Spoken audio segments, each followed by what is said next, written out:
تو کچھ اپنی زندگیاں یوں بھی گزار کے جاتے ہیں، زندگیاں یوں بھی گزار کے جاتے ہیں۔ حضرت انور شاہ صاحب رحمۃ اللہ علیہ، انور شاہ صاحب رحمۃ اللہ علیہ عجیب و عجب آدمی تھے۔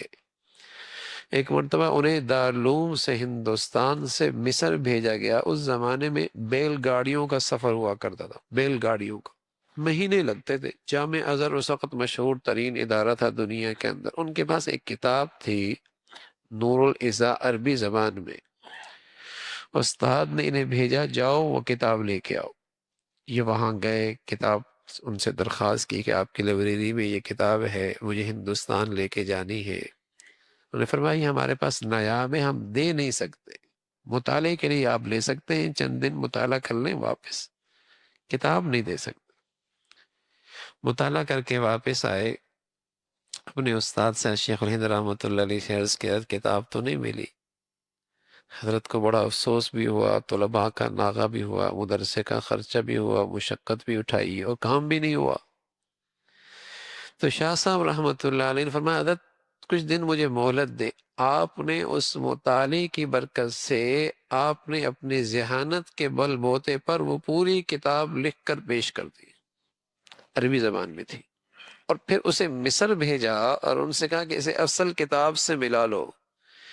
انہوں نے کہا امام بخاری کے بعد اگر ہم نے کسی کا حافظہ دیکھا ہے تو اس شخص کا حافظہ دیکھا ہے۔ لیکن شاہ صاحب کیا فرماتے تھے؟ شاہ صاحب فرماتے تھے الحمدللہ ثم الحمدللہ، ساری زندگی میری نظر کسی غیر محرم پہ نہیں پڑی۔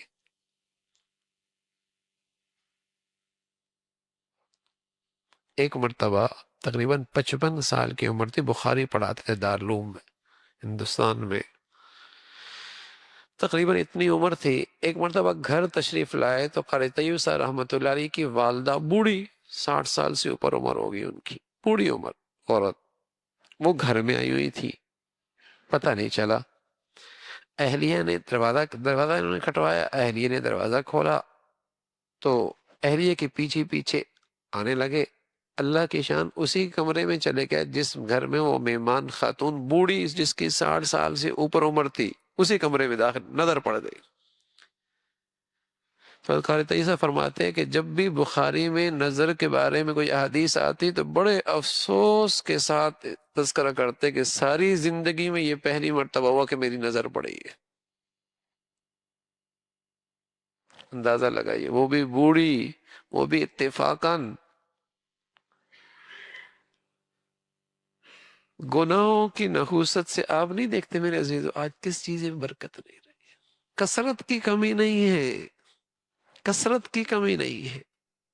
اب دیکھیں حالانکہ اتنے ذرائع ہو گئے ہیں، ہونا چاہیے تھا کہ آدمی فارغ ہوتا، آدمی فارغ ہوتا، کیونکہ پہلے ملاقات کرنے کے لیے کتنا وقت لگتا تھا، بات کرنے کے لیے کتنا وقت لگتا تھا، کسی چیز کی تلاش کرنے میں کتنا وقت لگتا تھا، کسی چیز تک پہنچنے میں کتنا وقت لگتا تھا۔ اب تو تیزی تیزی ہے، لیکن وقت سے برکت کیسی اٹھی، ایسا لگتا ہے پہلے زیادہ مصروفیت ہو گئی ہے، وقت ہی نہیں ہے۔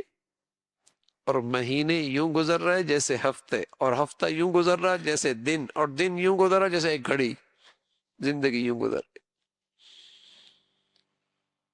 برکت ہر چیز سے اٹھ گئی، زندگی گزر رہی ہے، کس کام میں لگ رہی کوئی پتہ نہیں۔